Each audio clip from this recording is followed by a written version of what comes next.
Mr. Burke, is there a quorum present of 50 or more? There is none. Thank you, everyone, for coming and declare the town meeting adjourned for a lack of quorum. Not inclement weather, Board of Selectmen will now meet to vote upon one, a supplemental appropriation of American Rescue Plan Act funds in the amount of $129,000 for air pack for the Seymour Fire Department. Two, a supplemental appropriation of American Rescue Plan Act funds in the amount of $250,000 for underground storage safe remediation. Thank you, Town Moderator, for your minutes. Thank you very much. You're welcome, Rick.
to the flag of the United States of America, and to the republic for which it stands, one nation, under God, indivisible, with liberty and justice for all.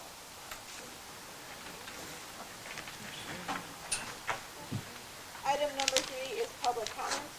Is there any public comment? Public comment going twice. Public comment going 3 times. Thank you.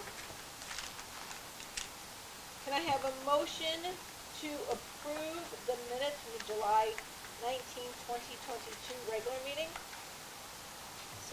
Motion by Trish, Second. second by Chris Bowen. Discussion? Yes. There are numerous errors in the minutes, electronic errors, I believe. Start with item number 8. The affirmative vote is yes. Councilman abstaining, not abstaining. Item number 9, the affirmative vote is yes.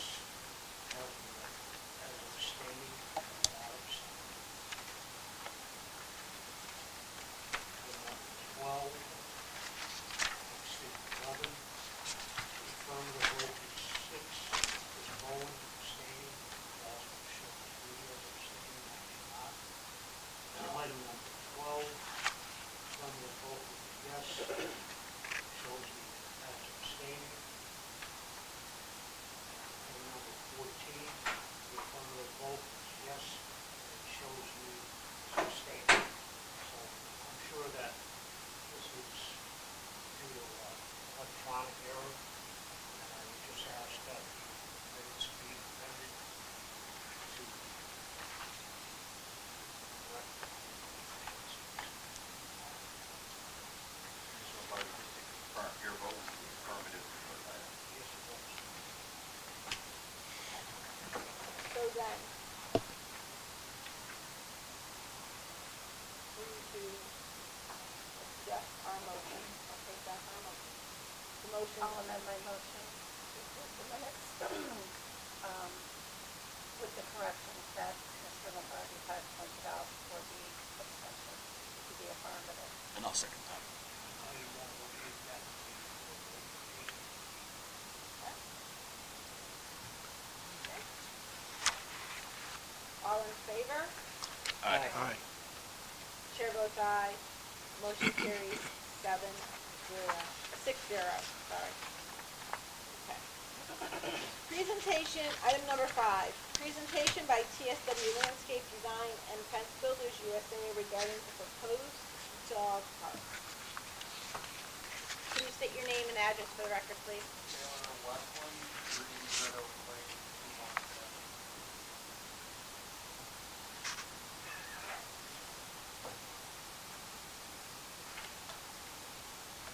Make sure our mics are on, please.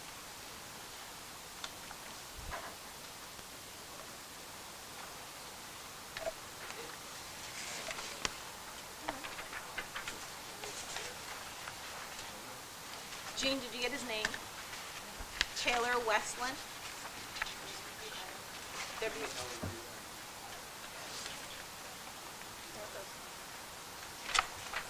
This is mine.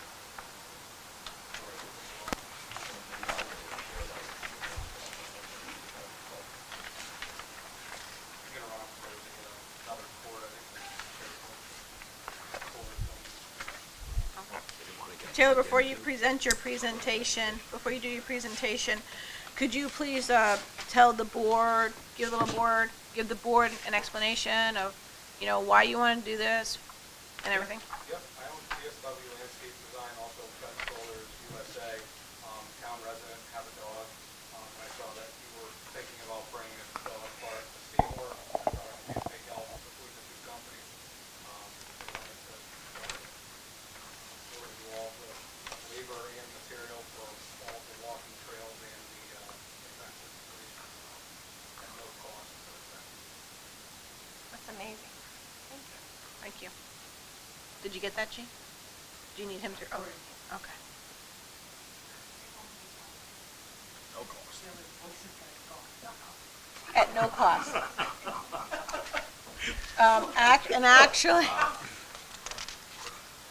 And actually,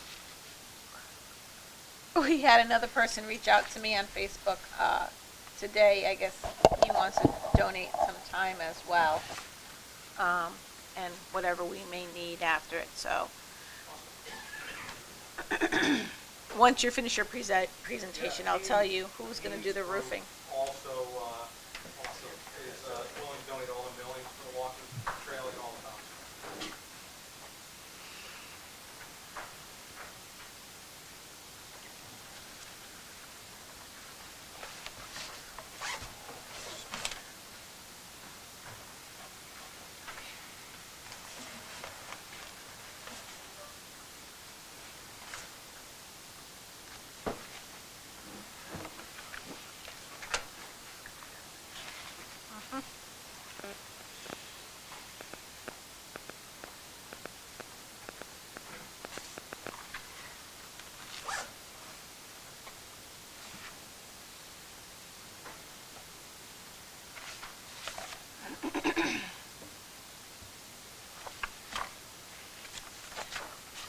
So this is a top down of what I'm proposing. The pavilion that's currently already there will be staying.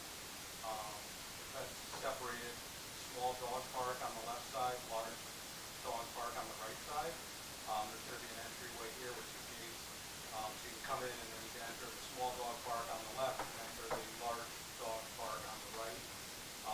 Small dog park is going to be roughly 10,000 square feet, about 100 by 100. Larger dog park is 150 by 200, so roughly 30,000 square feet.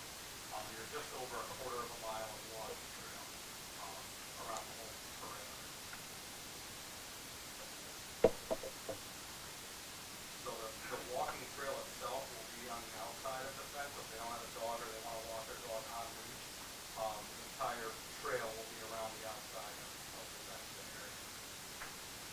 All the walking trails will be asphalt milling, compacted, and then as far as for the fencing, all of the fencing visible from Moss Ave, right, will be split rail with a welded wire backing behind it. All of the fence from the 2 corners all the way back around the pond will be flat chain link fence 4-foot.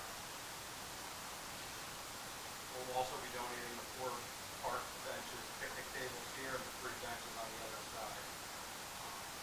The only thing that we won't be doing on this plan is the pavilion in the center. We'll prep the ground for it, so if somebody would like to help or donate or maybe project this evening. Any questions on it?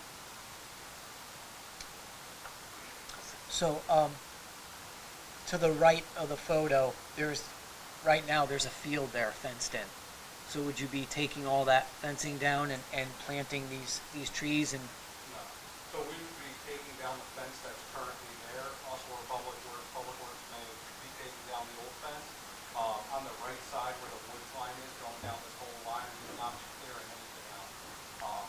That's just the way the program throws, so it looks like different trees than, what's currently there. Oh, okay. So the fence will be coming down. We'll be doing our walking trail with grass on both sides of the walking path. And then on the inside of that will be the fence for the dog. So we won't be going anything past where the fence is currently. Okay. So what happens to that field on the right? That's just going to be sitting there? What field? Past the fence over here? There's a field to the right there, There's in the not. photo.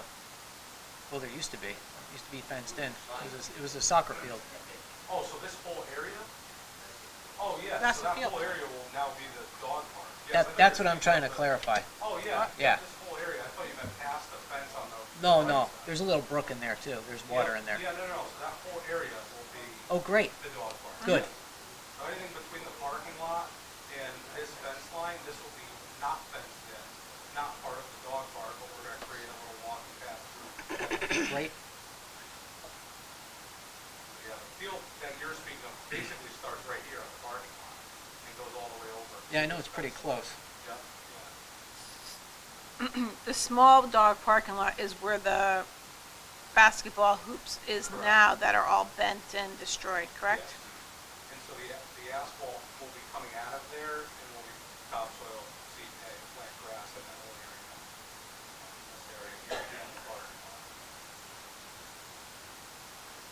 Selectman may. Stack? Is the current field currently used for Nope. athletic purposes? No. The field cannot be used because the geese have invaded the field, and it is not usable. Public Works would have to be there 3 times a day cleaning that field for that field to be used by the amount of geese that are there. The good thing about the park being at Soccer's Pond is that the dogs will be there, which will deter the geese from being on that whole field. There's still some areas that the geese could be, you know, but it's gonna be used. We have a park that is currently not used by the taxpayers. They're used by the geese, you know, and the geese are nice and they're pretty, but you know, we need people to use what we have. Selectman Bowen, did you have a question? No, I think this is a great use because I know that the basketball courts are completely shot. So I think this is a great idea. No, I have nothing to say. So, Benka? There's a great need for a dog park, and I'm really thankful, as I'm sure we all are, that you're willing to volunteer your time and materials to do this, so thank you. I do have a comment, and just want to confirm, we want to have signage up, not saying that you're responsible for this, just that people have to pick up after their dogs, and I want to confirm, town's not held liable if one dog harms another dog, right? That's between the owners? Okay. Anybody I can have. sue anybody nowadays? Well, sure, but want to make sure. Thank you. What about waste disposal, use, plastic bags? If you guys are gonna do that? There have been people who've been asking to help to donate on what they could do. So we're gonna, if people want to donate, then they're more than welcome to donate, more than welcome to help. We figured that park would be perfect because Public Works is there anyways, mowing the lawn. So they're maintaining it. Why not make it suitable for everybody to use? Our 4-legged residents can use it as well as our taxpayers. DeGiorgi Roofing, that pavilion needs a new roof. So DeGiorgi Roofing has volunteered to put a new roof and shingles on the pavilion. As you'll see the pavilion, there's a fence going in between the pavilion, so there is shade for the dogs and their owners. Also, water will be brought in by, Jim, was it, Like that. we'll tap off the existing, so there'll be running water there for the dogs as well. Anybody have any questions? Comments? No, just echo Trish's comments. Thank you so much. Thank you. It's a great thing. Thank you so much. Do you have any more questions? I guess the only thing, I know that there's no cost to the town with regards to building this. I'm just wondering about maintenance. The town Public Works maintains that park anyways. We mow the lawn there. So it's not any more use. We empty the trash that's there. If anything, I think it will be kept cleaner because people who walk their dogs like to take pride in that. And this is something that the taxpayers have been asking for. They've been asking for a dog park. I'm definitely in favor of this. That was just an ICT's question. So with that, can I have a motion to accept the presentation as planned and move it to the Parks and Rec Commission because they have overall say of the Parks and Rec? So moved. Second. Motion by Chris Bowen, second by Al Bruno. Discussion? All in favor? Aye. Chair votes aye, motion carries 6-0. Thank you so much for everything you want to do. Okay, item number 6, discussion, take possible action regarding what? Huh? Recording. Discussion, take possible action regarding a Section A-24 referral to the Planning and Zoning Commission for Soccer's Pond. I move that we refer the planning of a dog park at Sockman's Pond pursuant to Section 8-24 to the Planning and Zoning Commission. Motion by Mr. Stanek, Second. second by Trish Danka. Discussion? All in favor? Aye. Aye. Chair votes aye, motion carries 6-0. Thank you. A24 actually has to go, I think it has, because it has to go in front of wetlands and everything, correct? Yes, that's fine, okay. Senior staff update, item number 7 by Jim Baldwin, land use. I will ask, let Mr. Baldwin present, his department, and then if we have any questions, we'll ask him after his presentation.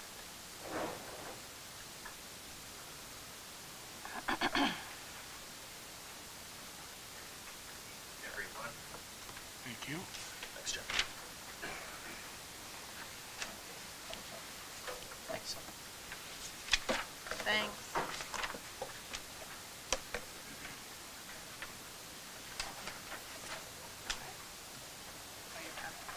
Thank you.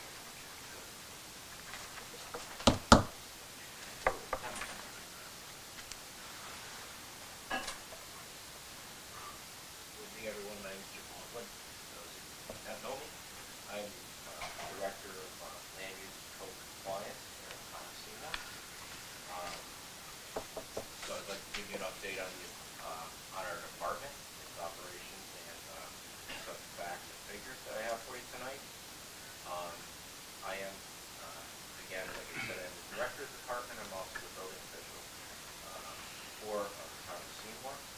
In our department, we have our employees, Lise Callahan, full-time code compliance administrator. We have Rebecca Finley, new addition, part-time, she's the development and enforcement administrator.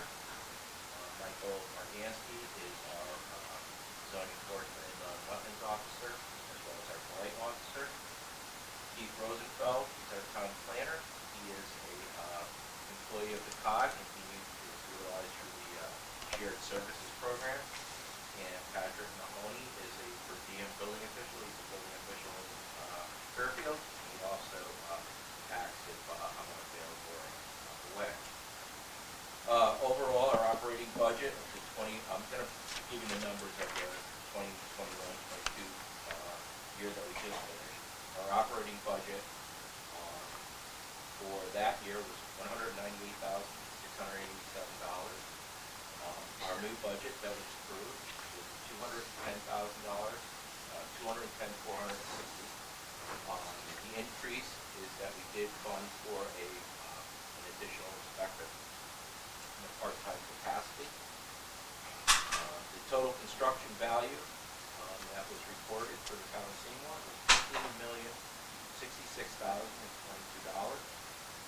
Our revenue for our department was $328,852.63. Our zoning department revenue was $52,270. And we also paid our contributions to the state of Connecticut for the education fee of $3,766.20.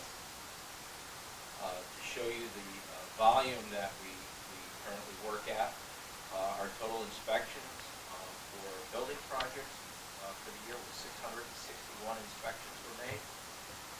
And our zoning and site plan inspections, which range from helping residents with building projects as well as any kind of soil erosion control, wetlands maintenance, was 865 inspections. The department, what we do as a department, we support the Inland Wetlands Commission, Planning and Zoning Commission, as well as the Zoning Board of Appeals. So our staff handles all the administrative work, applications, and projects that go before those boards, as well as making sure we're compliant with all state and town ordinances and statutes. We also basically town has reconvened the Conservation Commission, which was not active for a while. We have a fully active Conservation Commission that's been working on town properties in Little Laurel Lane Park. This is one of the projects right now that's moving ahead to open up that passive recreation area for all the residents, as well as a great help from the Public Works Department, bringing parking and so on, as well as our police department helping enforce and keep up some of the, the activities that we don't want there. So that's been moving along. We're doing very well with that. And we also permitting process for the town engineer, which is a consulting engineer, P&Z Consultants, which we provide all their support in the permitting process and we run their process. We also interface with the fire marshal's office on all projects outside of single and two-family rentals, as well as the Valley Health Department. So basically, look at projects, we are responsible for life safety measures of all projects in our buildings in town. A couple of the trends that are happening in Seymour, we thought that you'd be interested in, is new home construction in Seymour is still doing well, even though in this environment, we've had 23 new homes constructed or under construction right now. That's pretty good considering the environment of the housing market under new construction, the price of things. We have several commercial projects underway that are still moving through.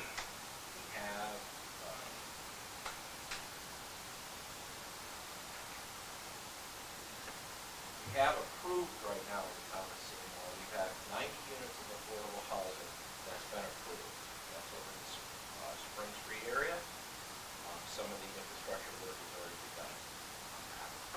We have 44 new townhouses that have been approved in the area of the Chatfield Park area. And we have 36 market rate apartments that are under construction right now in the RC3 district, which is along Roosevelt Drive.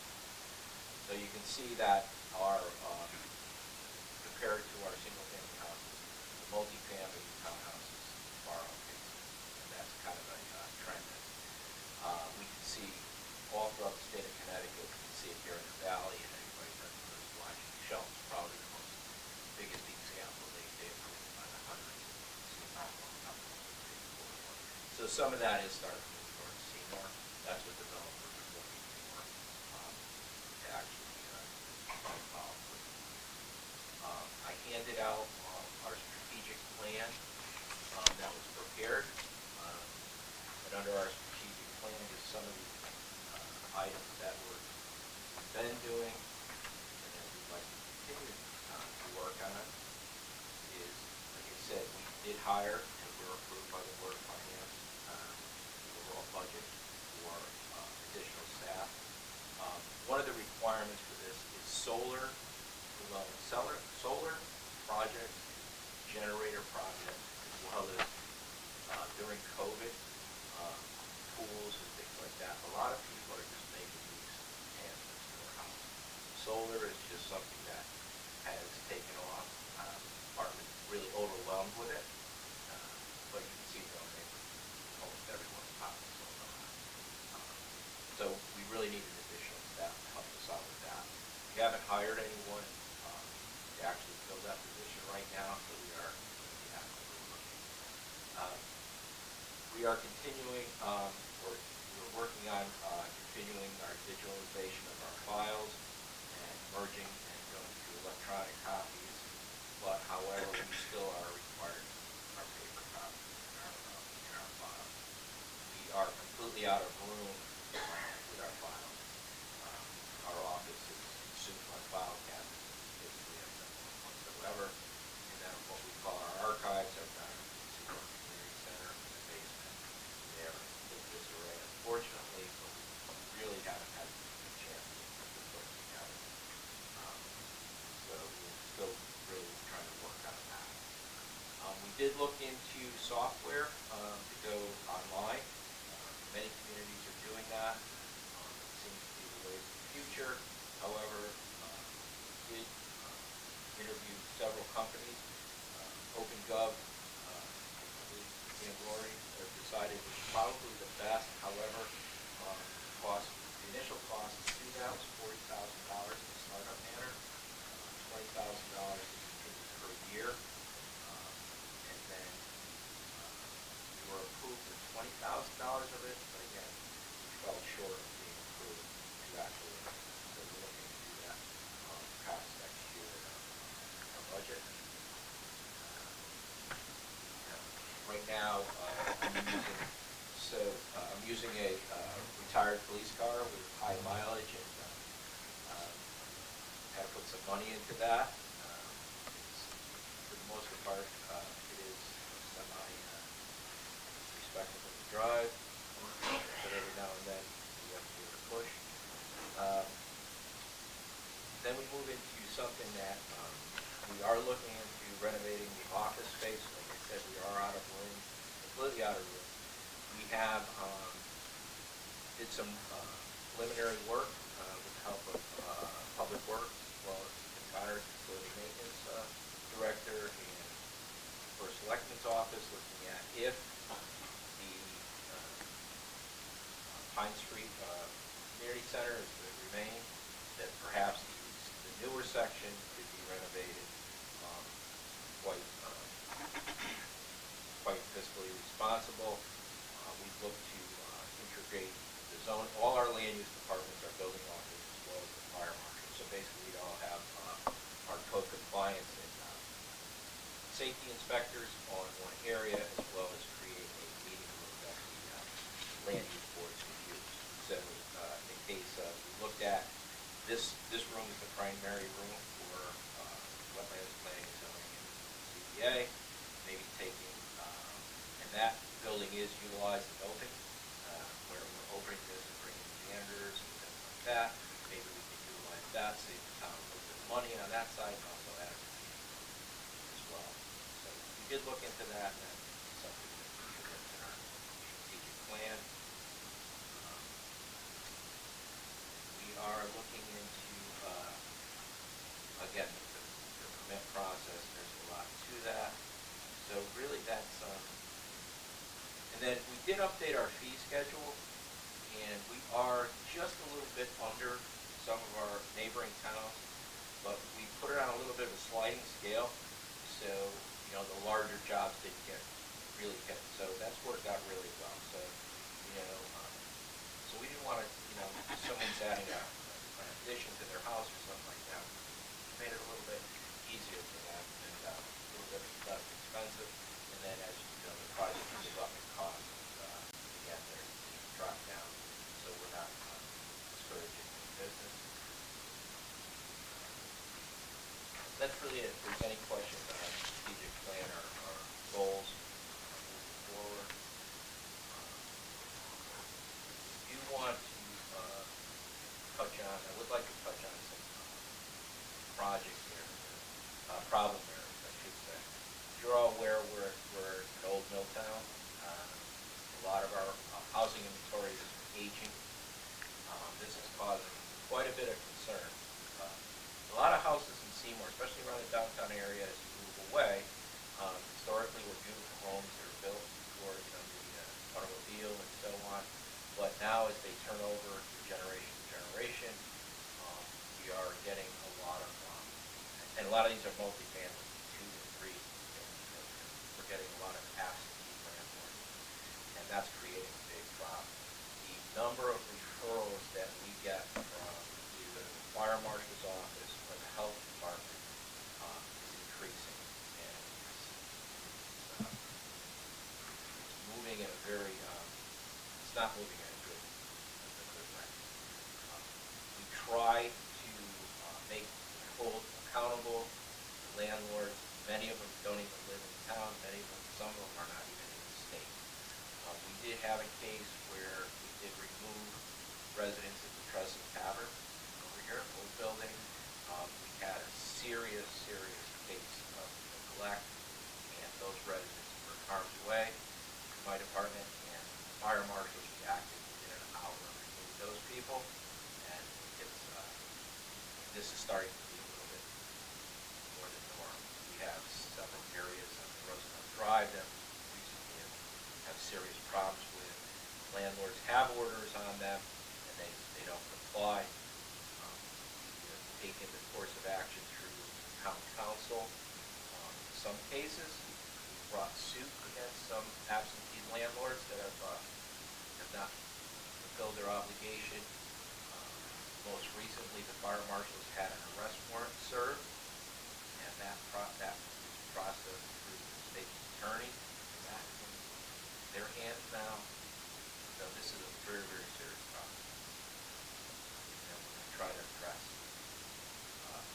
several ways to address it, but unfortunately no. House flipping, you all know, heard of house flipping, that's becoming a trend. People are buying property, they think they can just put some paint in them and do whatever they can and sell them, move along. Building code doesn't really just say that's okay. There's rules they have to follow, and then if you don't. Working without permits or the closing process, Attorney Stanek would know, one of my favorite clients here at the department. All the banking and real estate regulations somehow changed over time where they're much more strict, and a lot of residents need help for things they've done in the past, and they're no longer accepted, so we have to develop processes to help them. Although some of these processes can be quite hard to do, but we get them done, but they're very, very time. But they have to be done, nevertheless. The next thing is that we're working, and we should have something out through town website. It's something that's concerning is home improvement scams. You've all seen them on the news. They're here in Seymour. Home improvement contractors come, they solicit, a lot of times, elderly, they solicit things that they'll say they'll have someone sign a contract where they can talk to their insurance company, and they may get some work out of the insurance company, and then they turn around and say to the resident, oh, by the way, well, we've noticed this and everything else, and then they don't communicate anymore. We've seen several of that.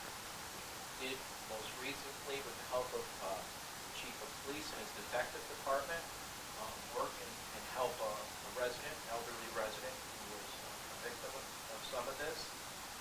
And they did a great job, and we were able to return some money to him. But unfortunately, this is happening right here in Seymour. And again, as a building department, we enforce the building code. But again, through Elise, our administrator, she's very good. She caught several different things, and we turned them over to the police, and they handled it. So there is, some protection, but we definitely want to get the word out to the public. They really need to do their due diligence when they're hiring someone for not just pricing. So with that, if there's any questions, I hope I covered what we're doing and how we're doing it. Selectman Baker? Thanks for what you're doing, just from a humanitarian standpoint, because I know there's little the town can do. Are we providing, you said that you had to remove the residents of the Truffle Tavern within an hour, like resources to, that must have been horrible for them. Like, It was. to relocate and just to make it as, have a friend.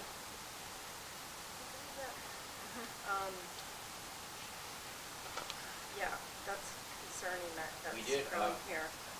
We did do that. It really did go pretty well. There was a substantial threat of injury in the building. The fire system was not working, smoke alarms were not working, the electrical system was compromised. So rather than wait, the first selectman came out, director of operations came out, and we decided rather than even take a chance where we could have a tragedy, we were going to remove and act fast on this. The landlords did show up. They were served their notices. The town ended up, maybe Lori can speak, the town ended up putting people in hotels for the Uniform Relocation Act. They were all safely placed, and then we have to deal with the landlord.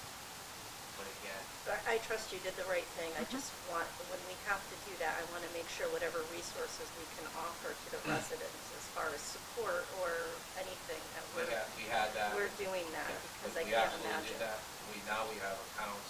Again, this has been happening a little bit more, so we're, in cities like Waterbury, Bridgeport, they have entire departments that do this. So we've done some training. A lot of them teach our seminars on how to do this. It's never a good thing to do, but we hate to put any of the residents in or any of our department in harm's way, when we know that building's unsafe.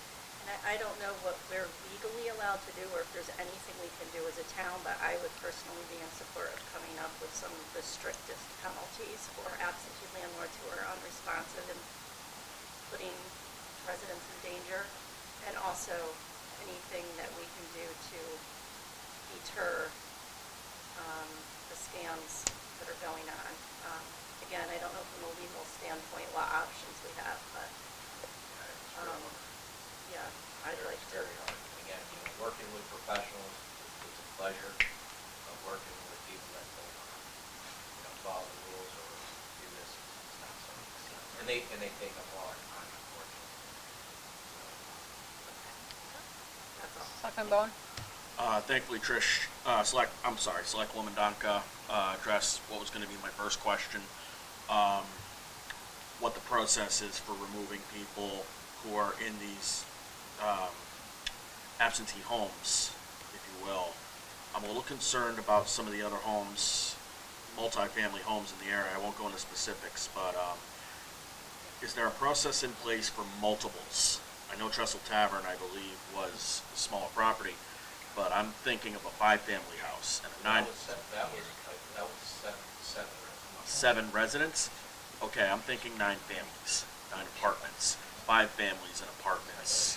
I actually have been, where, unfortunately. I know exactly where you're talking, you know what I'm talking about? I had to visit that property, and that property has an order on it, and it's 2 years old, that we can turn it over. I guess my bigger question is, what is there something that's gonna be prepared if it comes to that point to get those people out of there and to safety in a timely and effective manner? Because that's a lot of people, and I'm gonna tell you right now, Jim, it's not gonna end well. Well, yeah. Yeah. Rory's actually, so it's the. You know the buildings I'm talking about. Yeah, and it's the Uniform Relocation Act that we're actually obligated to. I know it, but I mean, from a legal standpoint. For example, we just had, the fire on Main Street. Yes. The Roval building. We had this place, all the tenants, from the building that previously had an incident 1 year prior, and I believe the town is still looking to be reimbursed, there's a lien on the property, but all those tenants were placed. So we do have the Uniform Relocation Act that the town has. We work with the landlords if they're cooperative to do that. In this case, we had environmental hazards. It wasn't so much structural damage. The Roval building did house tenants. Adjoining building, 12 Main Street and 149 Main Street did. They were all relocated. So at that point, we were all discussing that. Our house. Is team involved in any of this? Team was a rough team. Red Cross. The Red Cross gets The involved. Red Cross is the first. Right. one, and if any, Rory could probably. Yep. Because, as you mentioned, it happened more frequently, we decided to put a protocol in place, so we have an account set up with someone of Shelley. Should we have to, housing, so we have that. The Uniform Relocation Act provides a fixed amount of money that for each resident. So, for example, the Trestle, because that building is, not habitable, it was a permanent relocation, and it was temporary. Some of the residents needed finding more permanent housing situations, so we worked with the to provide for that. Yeah, and one more question. You mentioned that a lot of houses, both single-family and multifamily are aging. Is there anything that this board or the town at large can do to help mitigate that? Or is that just something that property owners have to address and be cognizant of? There is a process. The state of Connecticut has not adopted the property maintenance code. There is an ICC, which is the International Code Council for Property Maintenance. Towns can actually adopt that on their own. The state of Connecticut, like the building code, has not adopted it. I'm not sure, again, I'm not sure if Derby has it. Some of the cities have their own housing ordinance. We do have a very strict code of ordinance that was written many, many years ago, which is absolutely phenomenal. We do enforce them. Um, But, again, when you go to some of these properties, you don't want to displace the residents. However, we try to aggressively tell the landlords their responsibility. Unfortunately, we do not get a lot of success with that. The fire marshal's office has issued some abatement orders, which are a lot stronger than building. But again, I was just, to give you an example, the health department had referred one over. I was in 3 residences, the smoke detectors were ripped off the wall, the electric baseboard was ripped off the wall, it was exposed wiring. The basement area was all broken out, and rats and vermin were in there and everything else. And, you know, I asked the residents, I said, you know, is there anything else that's making you feel unsafe? They're like, no, but we would just like the landlord to answer our calls. Yeah. So, you ever put someone out in their house. I just want to make sure that we're prepared for the situation if it comes to that, especially with so many families involved. I think realistically, in the future, near future, we're probably going to be revisiting this. How we revisit it, I don't know. How we fund it, I don't know. I think we're going to have to do that. I agree. Another thing, we do try to keep, you know, with Chris or some of the fire chiefs, we do try to let them know, because a lot of times they're showing up in an emergency situation if we have something that we're aware of, through the fire marshal's office again, or we'll talk to the chief himself, and just say, hey, look, be really careful there, you know, if there is an emergency. So that's something else we're trying to do. We have a great line of communications with everyone. You know, I really appreciate chief of police, the fire department chief, and our fire marshals. We have a great line of communication. We all work really, really well together. There's no disconnect. What I can't say enough about it. You know, how good everybody works together. And hopefully that makes a difference. Selectman Stanek, did you have anything? Yes, if I may. Mr. Baldwin, you mentioned the need for permits and closing out permits. What steps can be taken to educate property owners of when a permit is needed and that it needs to be closed out afterwards? Because as you know, as you mentioned, Right. I'm constantly running into those problems in advance of transactions. And his office is phenomenal in helping out in these situations, just phenomenal. We posted everything on our website. We have our building department website, as well as we have our building department Facebook. A lot of our residents are very proactive now because it's something that, you know, either they've had a friend or relative, someone's dealt with a real estate transaction. And I think it's really, Fred, correct me if I'm wrong, probably like 4 years now, maybe. Yes, yeah. So a lot more people, our residents are coming down and say, hey, look, you know, I added on to the back of the house, and, you know, my uncle did it, and everything else, what can we do to make it right? We do have a process, a lot of it involves third-party inspection. Yes. And we can do that. The state building inspector has not authorized any type of fee that the town can charge other than under building code, but we do use a review fee, which is allowed. I spoke to Percy about that, and that's $100, and that helps defray some of the costs. But you have to go back and really look into it. So I think a lot of people are getting the message. Good. And I think it's important for the public to understand that these permits are needed for safety reasons, not just a fee grab by the town. I hear clients complain, oh, the town, the municipality is just trying to make more money, but it's a safety issue. Absolutely. You know, One other really interesting thing we had recently in this past year is the insurance companies now. If you have roof damage, okay, they've changed codes to make roofs much more durable. So the insurance companies now, if you have a new roof put on and you didn't take a permit or have an inspection or something like that, you have damage, first thing they look at is coming down here, because they may not pay the claim. And that's really seen, I really noticed that in the last year. And as well as, we just recently had a fire, there was no permit, total loss. And again, there was no permit on it. First thing insurance company looks for is if that's in your insurance policy. So, we deal with a lot of that. We try to help, we really try to help the resident out. Sometimes they're just trying to go faster than the closer to that. Could be a little bit out. And I think it's important that people who hire a contractor make sure they talk to the contractor about closing out the permit, because a lot of times, as you know, the contractor doesn't contact your office for the closeout inspection. That's important. Any other Thank you. questions? Comments? No? Thank you, Jim. Thank you for your report, Jim. Thank you. Thank very you. much. Greatly appreciated. Item number 8, action in lieu of a special town meeting. So as you know, we had our special town meeting to put forth the appropriations from the American Rescue Plan funds for the air packs for the Seymour Fire Department. Since there was not a quorum there, it gets sent to our board.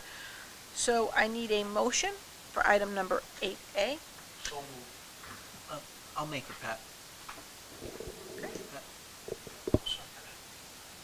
I move that a supplemental appropriation of American Rescue Plan Act funds in the amount of $129,000 for air packs for the Seymour Fire Department be approved. Motion by Al Bruno, second by Pat Lombardi. Discussion? All in favor?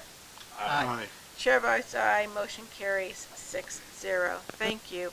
Item 8B, a supplemental appropriation of the American Rescue Plan Act funds in the amount of $250,000 for the underground storage tank remediation. I'd like to make a motion. Go ahead, Al. I move that a supplemental appropriation of American Rescue Plan Act funds in the amount of $250,000 for underground storage tank remediation be approved. Second by Trish. Discussion? Yes, is this for continuous testing or actual? It's the actual removal of the underground storage tanks. We actually have to do some testing and then remove the tanks. So is the schedule is what tanks are involved? Currently, it's for the 98 Bank Street, the community center, middle school, library, and citizens. Great. Not necessarily in that order, however. All in favor? Aye. Chair votes aye, motion carries 6-0. Thank you. Okay. Rory will give presentation regarding the fiscal year 21-22 audit and S&P rating. Everybody. So you should have two documents before you. The first is the audit, it's a presentation from the auditors. You have a copy of the full comprehensive audit in front of you. And then additionally in the packet was a copy of the S&P rating report. So we'll go briefly through the audit and then we will move on to the rating. So, the gist of it is, this is the audit, I spoke to Selectmen going before the meeting, this is the audit for fiscal year 2021, which ended in June 30, 2021. Right. Audits are typically completed around December, January. This audit was not completed until April, May. Of this year. Of this year. Now, kind of blanket extensions were given for this audit for all municipalities, but we have something. And the main reason is that, as you are aware, the Board of Education business manager, longtime business manager Rick Belden left. Sherry Holmes came in then for a period of about 2 years, I believe, and then she left as well. And so the audit, the fiscal year that is covered in this audit, covered a period where she was not present, and reconciling between the Board of Education and the town, questions. Um, As you are aware, we had spoken previously that in the previous fiscal year, we just began a new one July 1st, that the Board of Education was running a deficit. As they got further and further into the audit process, they discovered that there appeared to be another deficit in the prior fiscal year. And at the end of it, what they determined is that this went back to fiscal year 1920. There were some expenses that were booked by the business manager in the succeeding fiscal year that this audit covers. It's very confusing. And so the town's initial starting position in fiscal year 2021 that this audit covers was adjusted to reflect that. And so Back up, from 1920? Mm-hmm. I just wanted to make sure I heard that. Yep. Yep. fiscal year 2020. 2019-2020. Thank you. Yeah, I'm sorry. I'm sorry. That is an important distinction. Because when you said this is getting confusing, my eyes were still glazed over. What? When you said 1920, in my head I said I apologize. 2019, 2020. Yeah. Don't do it. Sorry, yeah, that is a good I'm looking at you. Don't. Just, And so if you look, so we look pages that are not numbered. There's a page, required auditors communication. What page you on, Larry? Oh, they are numbered. So I'm looking at page 4. Thank you. One material misstatement of 1.5 million reporting of payroll accrual. So that's the transaction that one thing to note is that How'd the that happen? numbers in this report are on a GAAP basis, not a budget basis. So some of this doesn't necessarily reflect our budget position, right? It reflects our overall financial. So one material misstatement, one internal control weakness, which is the reconciling between the town and Board of Ed that led to this mistake being discovered so late. Yeah. So we'll move on to page 6. Rory, do you want them to hold off and ask questions, or do you want them to ask questions as it goes? Pleasure of the board, whatever. Take away. Okay. Um, Bruno may have cards back by then. Page 6, financial statement highlights. The net position of the town decreased 6.7 million. Again, this is a GAAP basis, so this reflects our net pension positions, our OPEB position. Part of this is, OPEB is the town's long-term health care liabilities for current and former employees. The pension, likewise, to current and former employees. These are projected outward through actuarial reports for the expected lifetimes, if that is a guaranteed benefit for the lifetime of the employee. That's what when I say GAAP basis, that's what I'm talking about. It's not we fund our pension obligations, our health care obligations, including for retirees, in the budget on an annual basis. But these numbers represent our total liability for the foreseeable future. Okay? So when it says that our net position decreased 6.7 billion, that does not mean that we lost 6.7 billion position. It means some of our long-term liabilities increased in addition to the Board of Ed.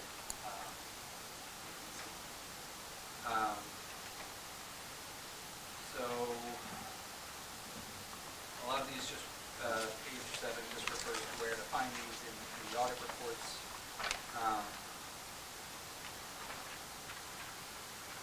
That's the gist of the audit. This was a long time working with, after Sherry left, there were 2 interim finance directors for the school system before Salucci came in. He was coming in trying to, starting from scratch, trying to figure out this was. So that's why it took so long. That's the audit. So I don't know if you have questions about the audit, or if you want to move on to the rating and then do the vote. No, let's just do the audit right now. And on the audit, I do have to say, the Board of Ed did hire Dr. Compton, and they did hire Sal Bucci, and Dr. Compton and Sal Bucci, they are the ones that found this issue, and they brought it to our attention, and, you know, Dr. Compton has done a lot, and, you know, wanting to work with this board. So I just want to say none of this is a reflection of Dr. Compton or the business manager, Sal Bucci. I just want to get that out there. Go Okay, ahead. but on that note, I'm seeing a lot of stuff here that has to do with the Board of Education budget that we kind of poured over in past meetings. Everything that you're basically saying indicates that one personnel change happened and then things went downhill. No, That's what it sounds like. no. What I'm going to say is what I view it as you know, as a person is one personnel did not, or two personnel did not communicate because the business manager reports directly to the superintendent, who reports directly to the Board of Ed.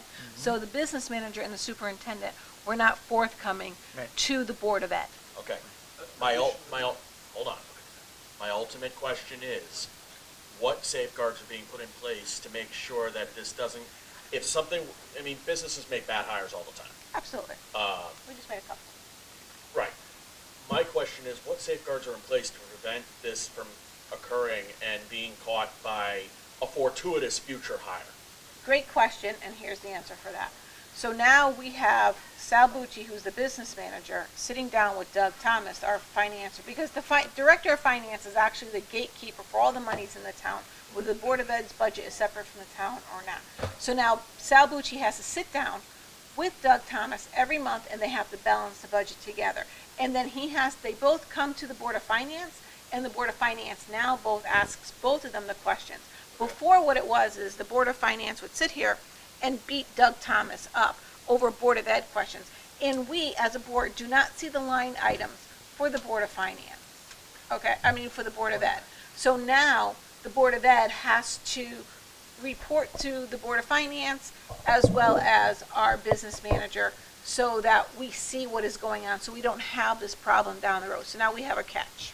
Okay, so is that mandated, or is that a handshake deal at this point? No, that's mandated. That's in writing. Okay. Also, you know, we moved to a new finance system, probably 2 years ago now. Now, town has basically created auditor accounts, so no changes to be made, but there's visibility. So Doug has access to the Board of Ed books and vice versa. Yep. That was part of the change. Okay, so we've got more hands in the pots. Okay. Not hands in the pots. We have There's no more changes to eagles be in made, the just eyes. visibility. Right, that's what I mean. I was inarticulate. I Right. apologize. No, now we can see everything. And, you know, one thing I'd like to add is that, again, this goes back to fiscal 2019, which was audited, Right. which is not this audit. So the transactions that were reported, journal entries, were audited, and were not caught in that fiscal year, Correct. right? So it's in this audit, because Sherry left and wasn't there to explain it, that's part of the reason there was such an issue. Right. Trish? Um, Oh, boy. Sit back.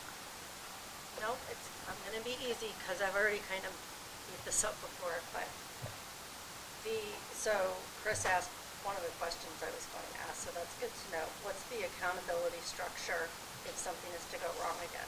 Do we have something in place if the communication's not happening, or if there's another error made like this? Because there needs to be an accountability factor consequence. Part of the issue is that the staff at the Board of Ed do not report to anyone on the town. Understood. No offense, Mr. Stanek. We've had several meetings As a where, former Board of Ed we've asked, and with the current administration have received Yes. cooperation. Mhm. It's something I think that has to be monitored on an ongoing basis. I do think we need to look at it though, because everything's run through as far as what's getting signed off by our town finance director. So I appreciate the communication and it being mandated, but we have to take a look at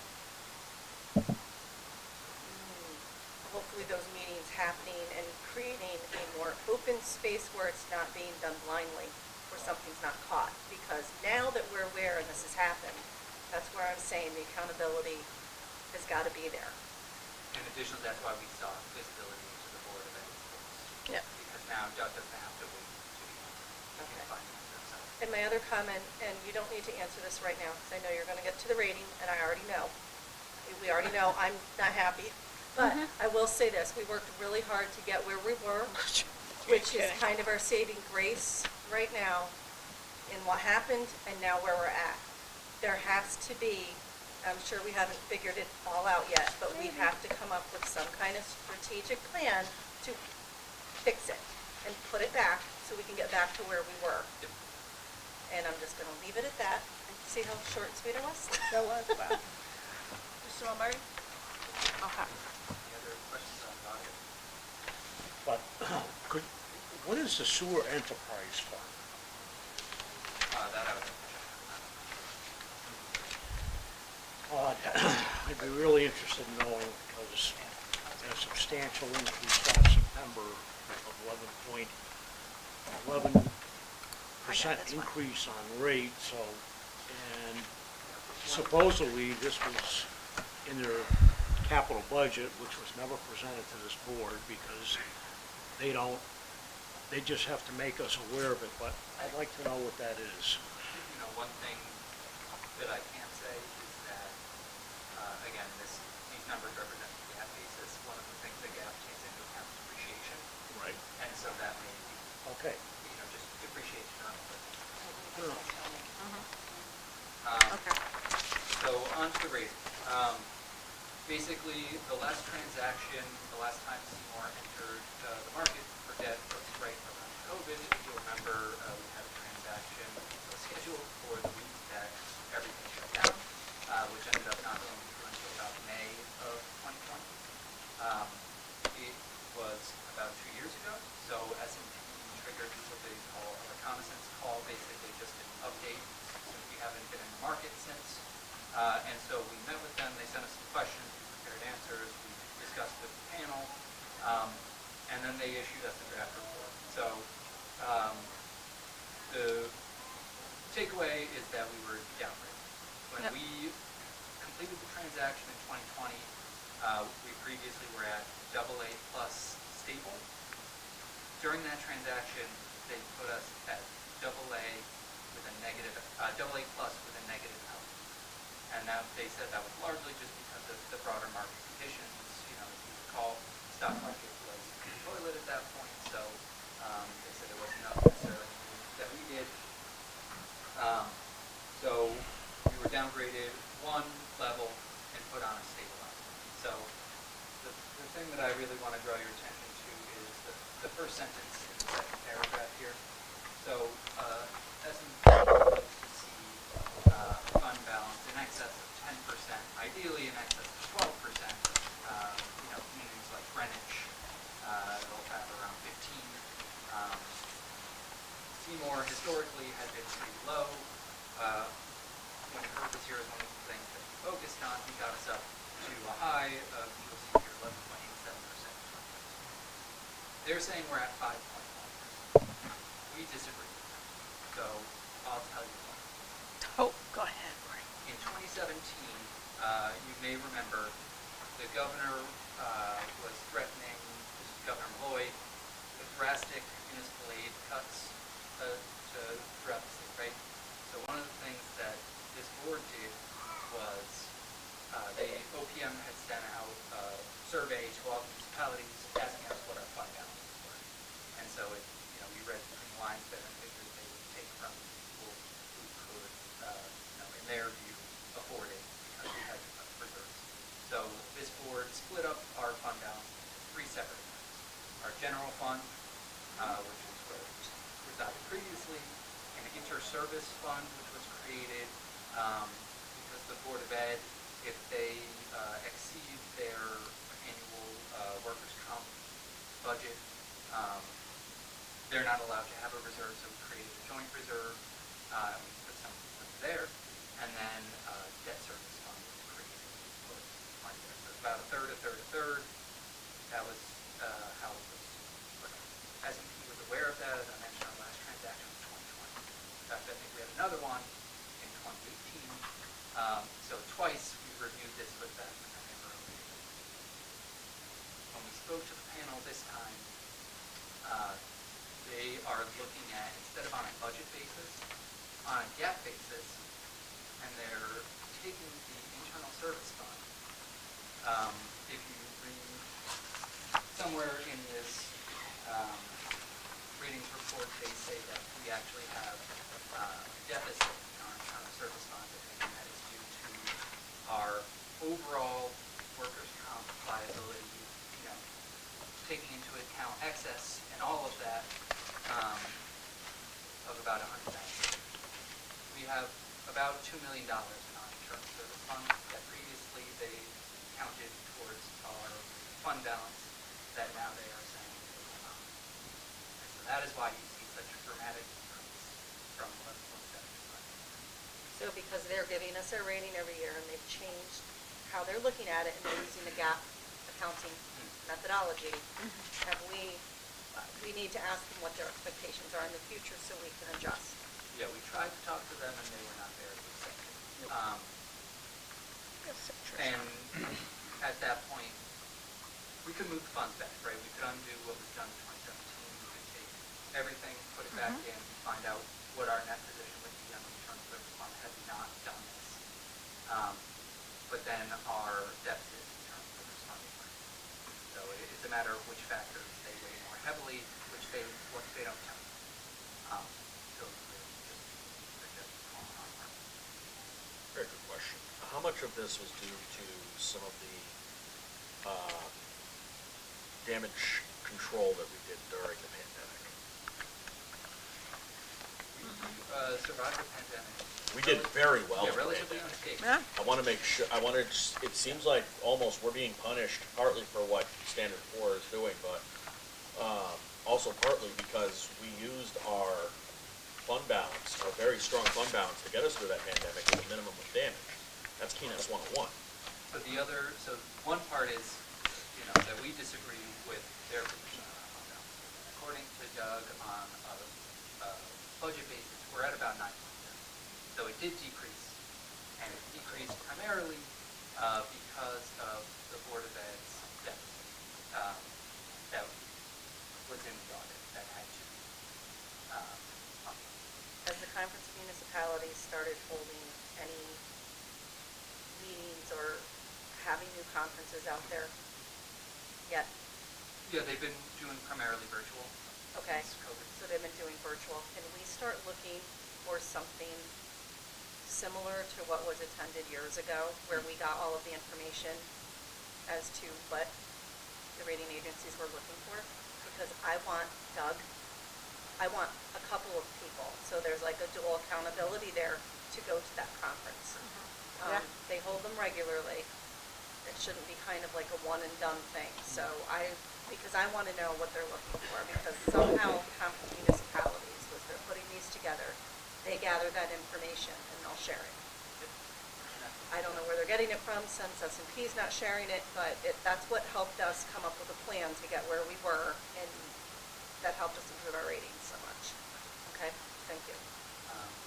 So, we, prior to the adjustment from, the Board of Ed, we were about 10%, which is where we like to be.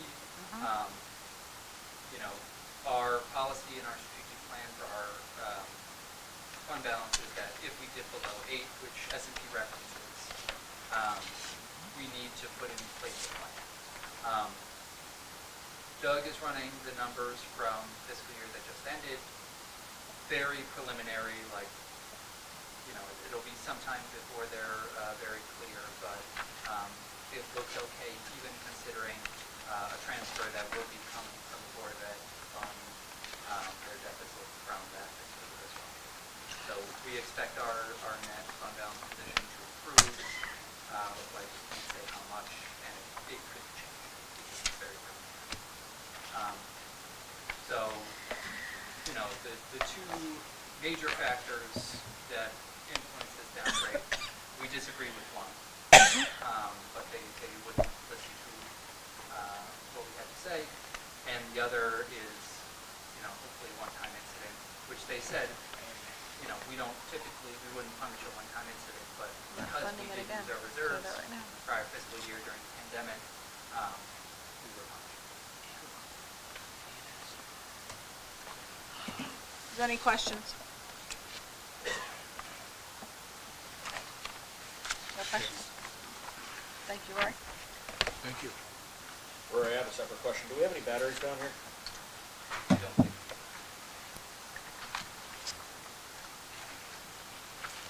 Okay, item number 10.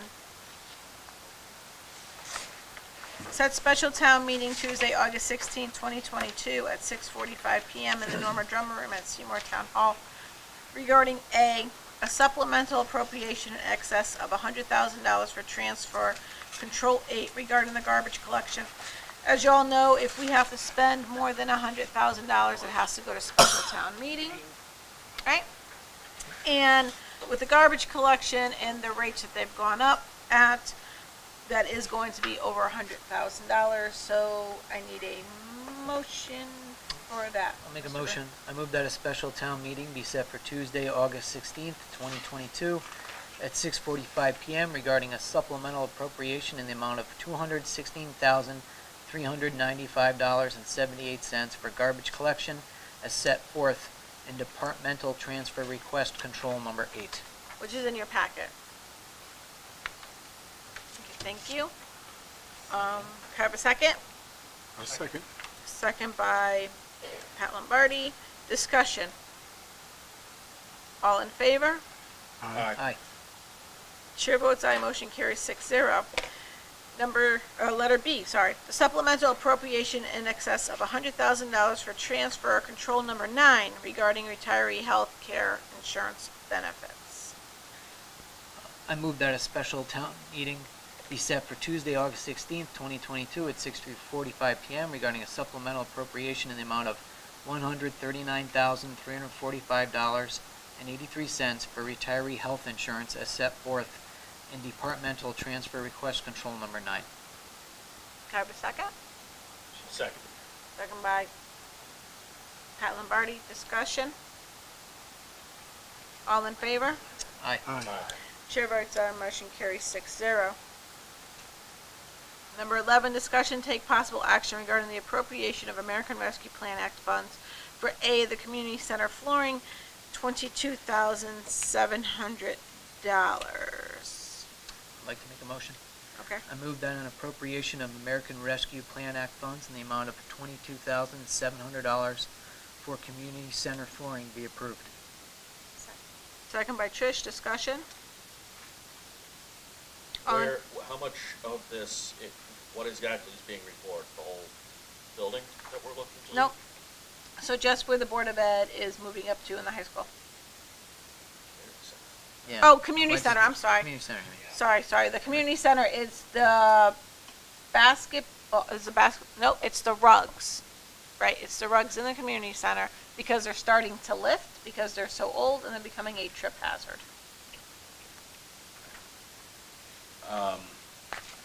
Yeah, I guess my other question is, how's the other committee doing so that we can get out of this building? We're still pumping money into this old community center that we're looking to leave. Second, that community center probably wouldn't be built for another, give or take, 3 years, even if we had the spot and the money right now to do that.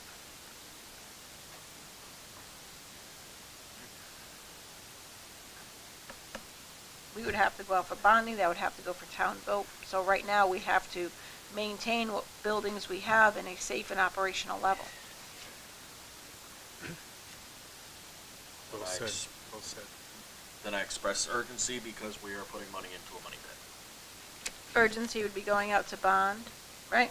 Going out to vote, the taxpayers and the taxpayers. Right now have just received an increase. We have a meeting, the community center has a meeting next week to discuss this, and we'll see what they have to say. Very well.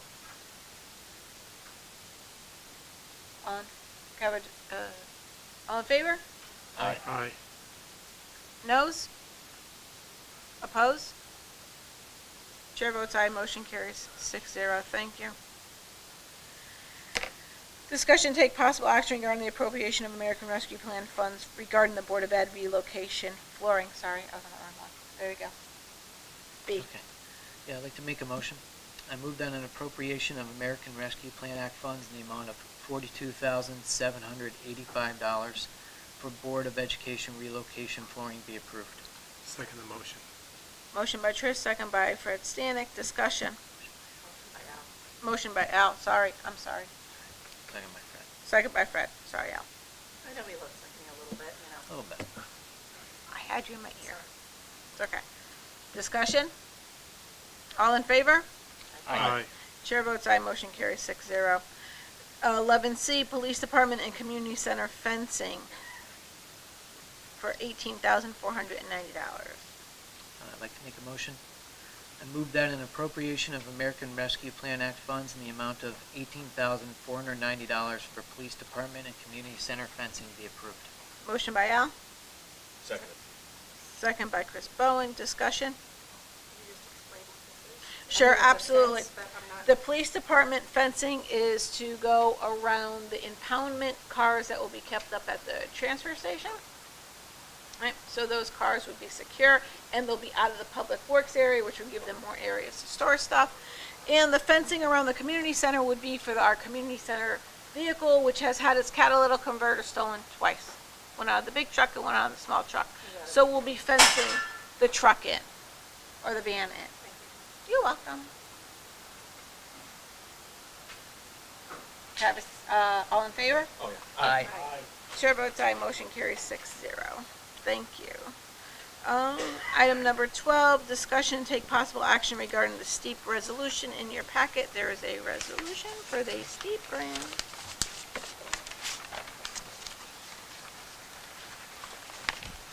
I hate that second one. Huh? I didn't see it. It's in there? Is it? I can see it.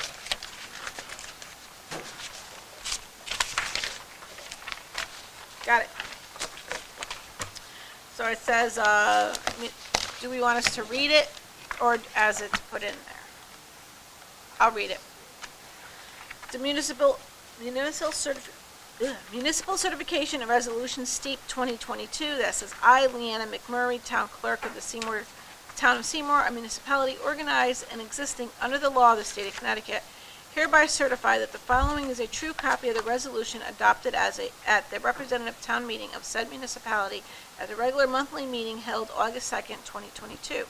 Resolved that I, First Selectwoman Anne-Marie Dragonis, be and hereby is authorized to accept on behalf of the town of Seymour a 2022 Connecticut steep grant in the amount of $500,000 for the replacement of the roof and elevator at the Seymour Community Center, and further resolved that First Selectwoman Anne-Marie Dragonis is hereby authorized to enter into and execute any and all agreements, contracts, and documents necessary to obtain said 2022 steep grant with the state of Connecticut. And I do further certify that the above resolution has in no way been altered, amended, or revoked and is in full force effect. And I do further certify that Anne-Marie Dragonis is the first selectwoman of the town of Seymour and has been since October 20th, 2020. It witness of where I've hereunto set my hand and affixed town seal. Okay. Motion, yep. I'd like to make a motion. I move that the resolution as read by the First Selectwoman be accepted for the 2022 Connecticut steep grant to replace the roof and elevator at the Seymour Community Center. I'll second the motion. Second by Fred Stanek. Discussion? All in favor? Aye. Chair votes aye, motion carries 6-0. Can I have a motion to go out of order and to move transfers up? Number 18, move up before executive session so the chief can get out of here. Second. Motion by Trish, second by Chris Danka. Discussion? Chris Bowen. Discussion? Sorry, Throwing my name around there. I am. The meeting is Discussion? getting long. It so- is. All in favor? Aye. Chief, you're up. Okay, so, before you, my, transfer request, the total is gonna be for $190,000. I can go over each fund individually if you want, or I can just kinda highlight the big transfers that we're doing. Just highlight it. Just highlight it. The one is the overtime. We're gonna transfer, we got a fund balance of $159,720 in line 110 in home salary. We have a deficit of $116,629 in line 130 for overtime. We're gonna transfer $116,630 from line 110 to line 130 to cover the deficit. The reasons, we ran with 8 vacancies for a short period, 20% of this department. We had 4 open spots, 3 people on light duty, and 1 officer on field training. So, and we had contractually, we had to go with a 5-man minimum. So we were required to have a lot of overtime to maintain minimum staff. We also had mandatory training, firearms, and we had a backfill that training also. So that created the overtime in addition to vacations and contractual time off. So that's why the numbers are high. We did hire new officers. We have 2 lateral officers starting August 12th. We have 2 more starting in a few weeks after that. And we'll be pretty much back up to staff. We expect the 3 light duty officers to actually work hopefully within the next few weeks and maybe months. So the total transfer you're looking at is $193,082. There are other transfers on here. We had a fund balance of $23,654 in line 500, the other purchase of service. We had a deficit of $6,030 in line 430, repairs and maintenance. The fund deficit of $13,412.01 in line number 626 for gasoline. Left $19,445 in line 500 to lines 430 and 626 to cover that deficit. Obviously, the gas price went higher, that's why we had a deficit. And then the last big one is the fund balance of $5,857.50 in line 745 for cars. We had a fund balance of $52,808.64 in line 350 for education and seminars. We had to transfer the balance in line 350 to line 745 to allow for the purchase and outfitting of 1 patrol vehicle. Car number 24 is used only for a road job and is not in good condition. The plan is to trade in car 24 along with the 3 surplus vehicles that are sitting at the DPW right now. Officer Skowski got us a price about $34,000 for a brand new Tahoe that's sitting up at Chevrolet right now. Get that vehicle and outfit it.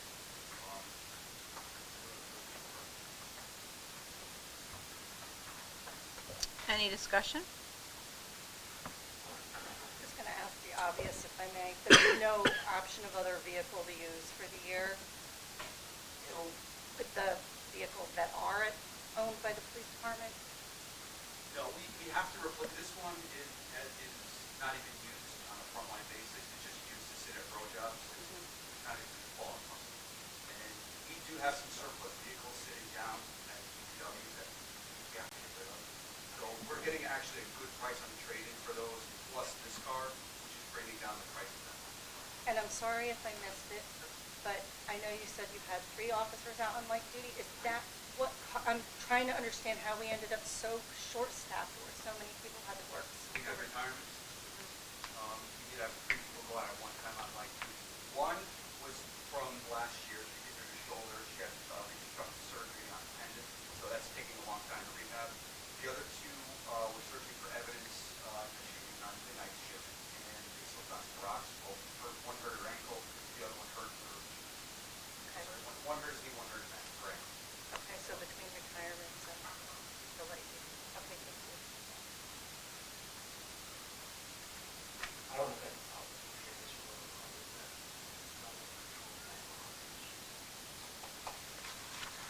There's no control. Well, now we should have control. Yep. So we'll put control number on there, and then, this would actually have to go to special town meeting as well.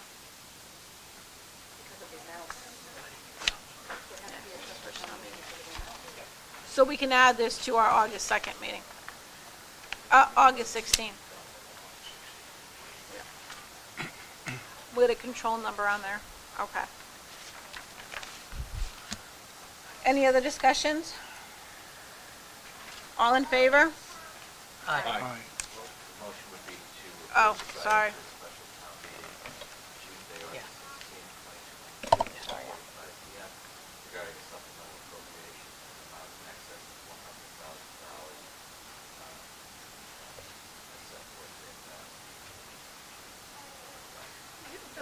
do this. I've been out of the Board of Finance a while.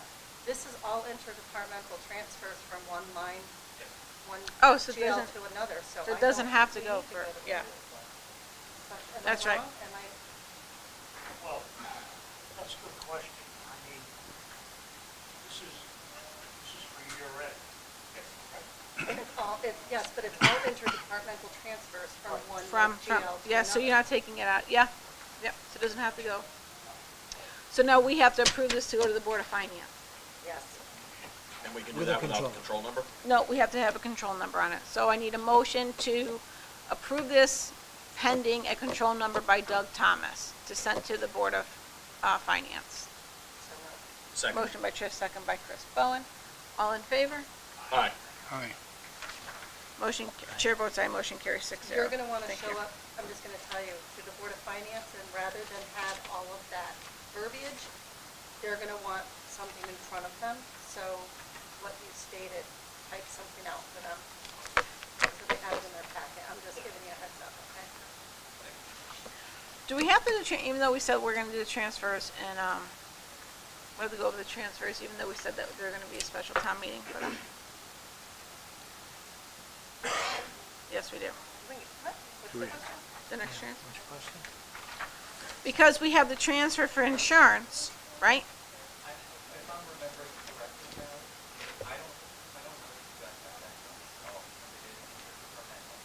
There's no supplemental appropriation required because all the money's already been appropriated, it's just getting shuffled around. So I don't think the special town meeting is needed, and I don't think the It's board not, needs to I don't think Yeah, it is, but your charter provides in section 14:4, town boards, other than the Board of Ed, shall be permitted to transfer amounts between accounts in their budget with Board of Finance approval and without regard to the number of transfers, provided such transfers in the aggregate do not exceed the total bottom line budget approved by the annual town meeting. Right, so Any that's board fine. considering a transfer between line items in their budget of an amount which exceeds the bottom line established by the Board of Finance and approved by town meeting action shall make a written request to the Board of Selectmen for the approval.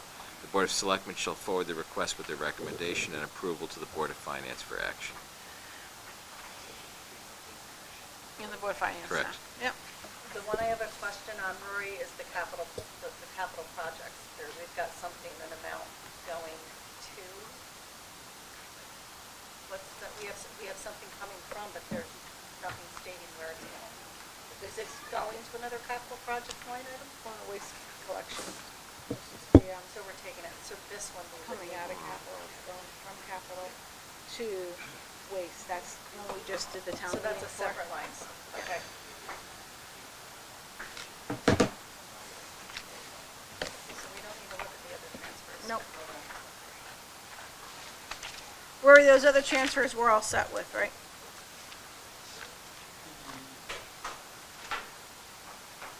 The ones for the special town meeting, Yeah, we're all set with them.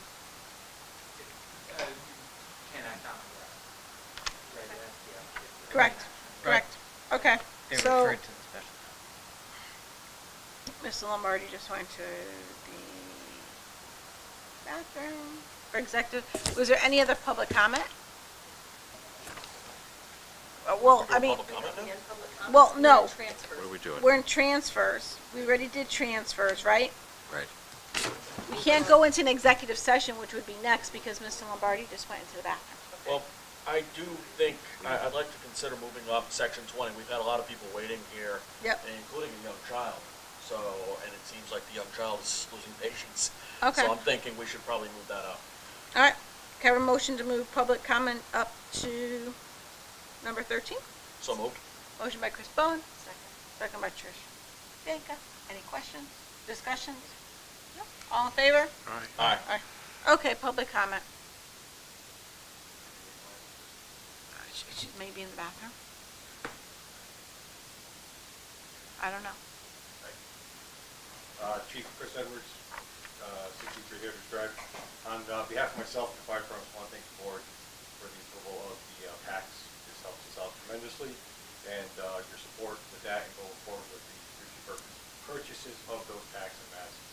I just wanted to say thank you to everybody that was involved in helping us through this process. Thank you. You're welcome. Thank you. Pat, as I know, we went up to, I'm gonna get a description. yeah, lumbar, we went up to public comment, because you're in the bathroom for private, to go into an executive session. So we just moved public comment up, that's all. How's that?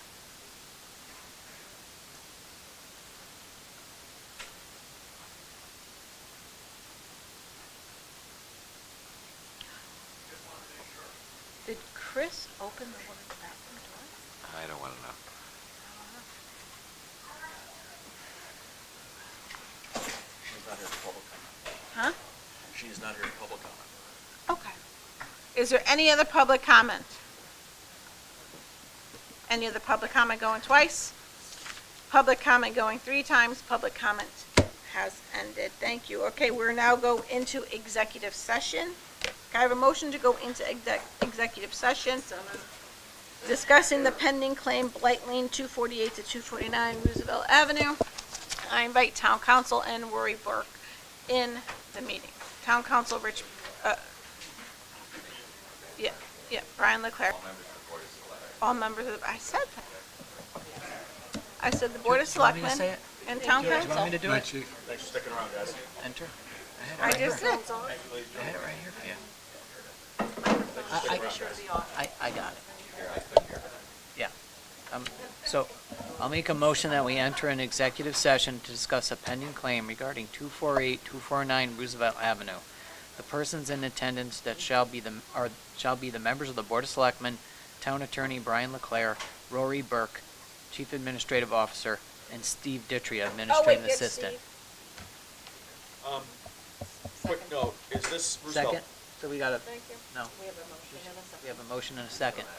Okay, so is this Roosevelt All Avenue? in favor? Uh, Hold on. Do you have discussion? Discussion. Yes, is it Roosevelt Avenue or Drive?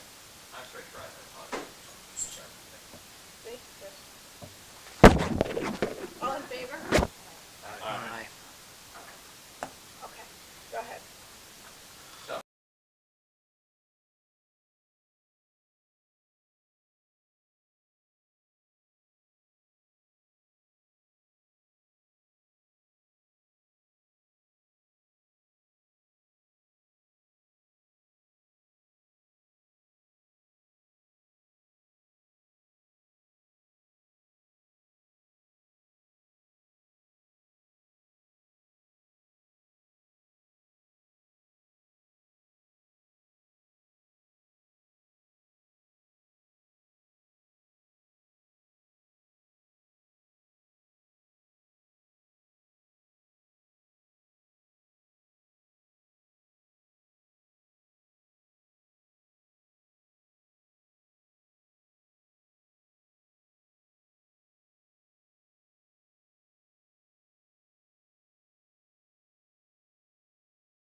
And that the town attorney shall resolve this claim as discussed in executive session. Is that a separate motion? You want to do a separate? Okay. Motion by Pat Lombardi, second by Trish Danka. Discussion, all in favor? Aye. Can I abstain? You can abstain, yes you could. Motion carries 5-0-1. Please note Fred Stanek absent. Just real quick, I just got a text message. Tim Connor's father-in-law just passed. That's why he wasn't here tonight. No, his father already passed. I would just request that you make a motion authorizing the town attorney's office to proceed as discussed in executive session.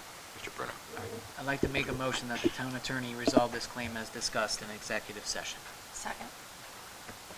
Discussion? All in favor? Aye.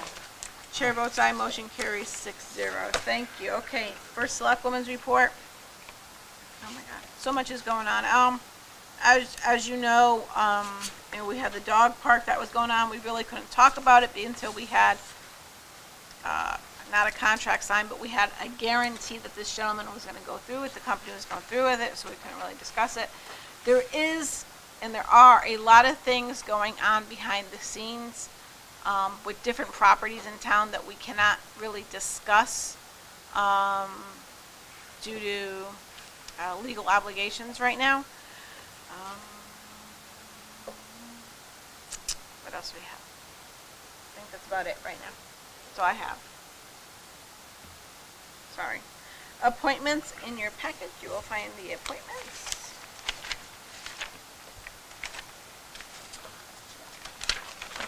I'll make a motion to Thank approve you. Glenn Green for the Recreation Commission for a reappointment for a term of 2 years. All in favor? Oh, have a second? Sorry. Second by Pat Lombardi. All in favor? Discussion? Sorry. Whew, I'm off. Discussion? All in favor? Aye. Aye. Motion, chair votes aye, motion carries 6-0. Motion for Lucy McConnell for the Board of Finance, appointments 3 years, 12/1/2025 is when her term would run out, if you remember. Karen Lombardi, stepped down from the chair. She's double mastering, plus being a mom and a wife and working, and God, I don't know how she's doing it, God bless her. So she stepped down from the Board of Finance. So Lucy is the alternate on there, and she will step in Karen's spot. Can I have a motion? I'll make that motion. I'll make a motion that we appoint Lucy McConnell to fill the vacancy on the Board of Finance. Motion by Fred Stanek.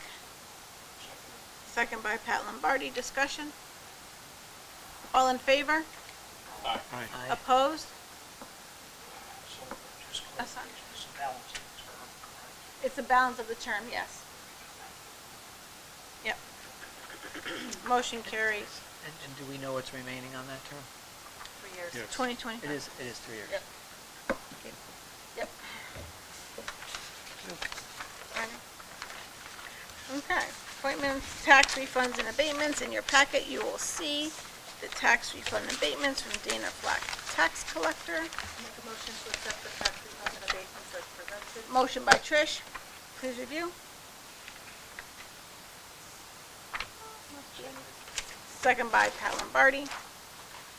All in favor? Aye. Aye.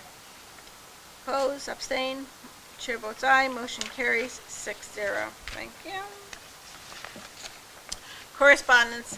In your packet, you'll see that there is a case incident report for somebody who, a resident who was going down Buckingham Road. She hit a rock that was in the middle of the road. She says that she saw Public Works, well, it's in the packet, but she saw Public Works mowing the area.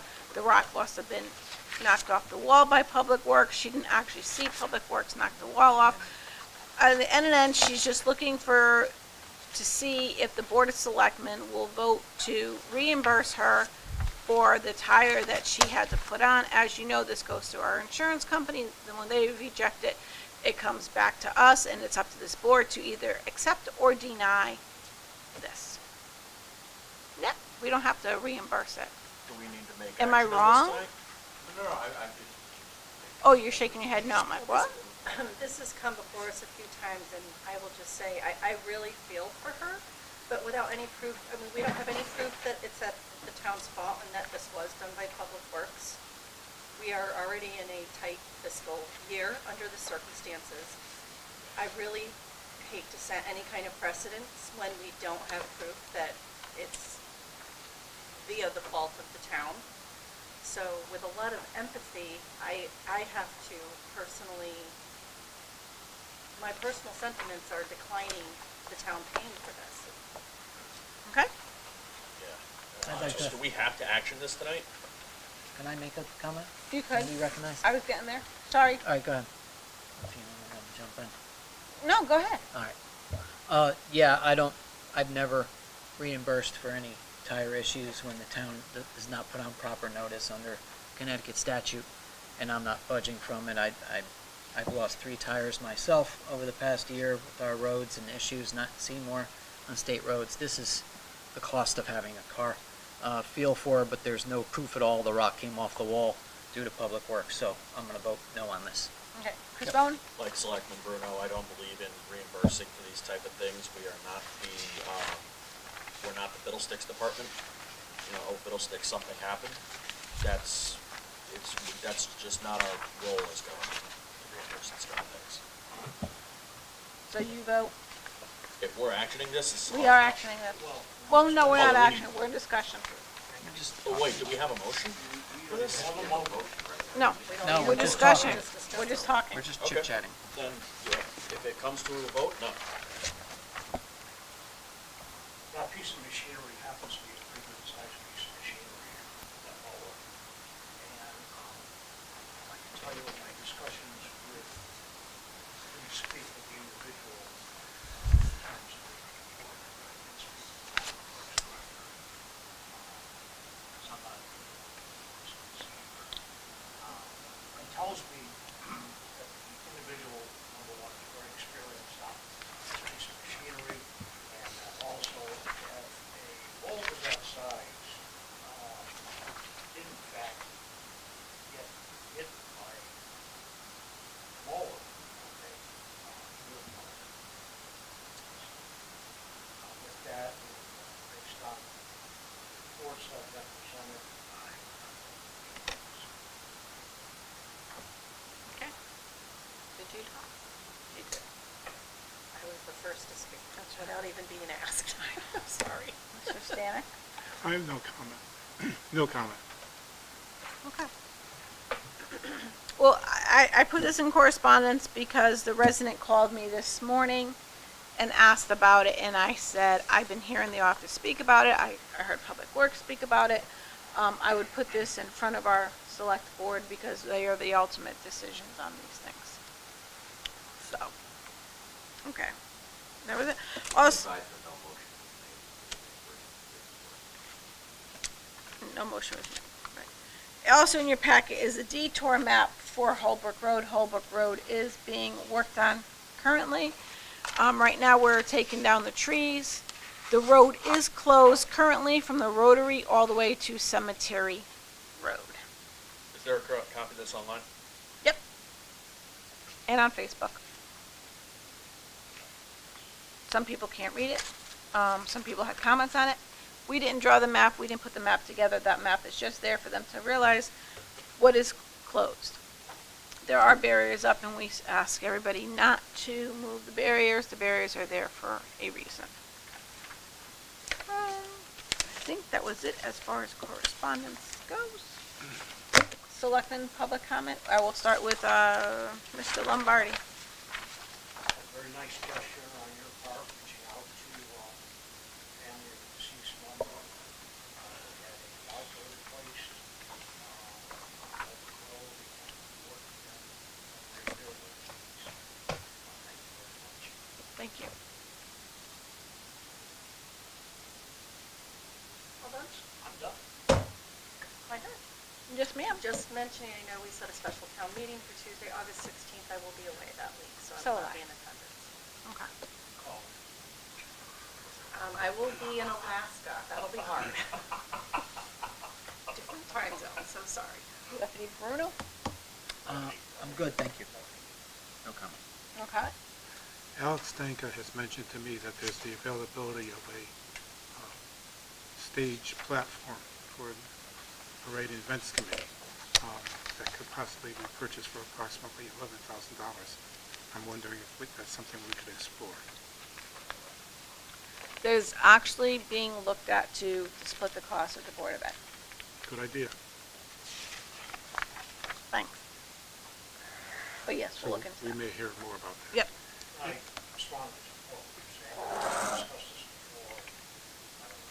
My comment that the amount of dollars that we have expended over the years to prepare that wooden dinosaur, for lack of their terminology, probably purchased Several. aluminum with footings that won't be long to stabilize it. That's what we support.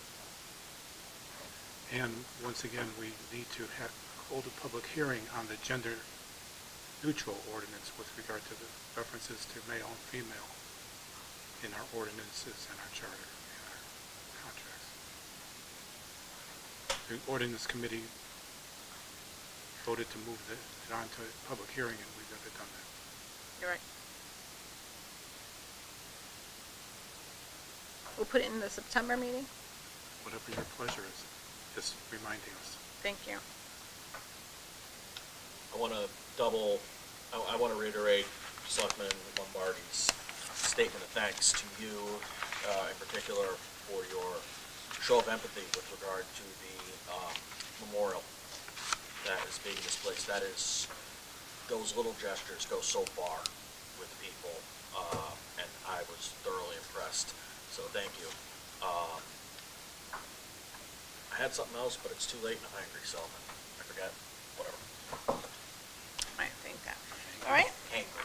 Hangry. With that, I will make a motion to adjourn. Hungry and angry. Second. Second by Trish. First, motion by Trish, second by Pat Lombardi. Discussion. All in favor? Aye. Aye. Chair votes aye. Motion carries 6-0.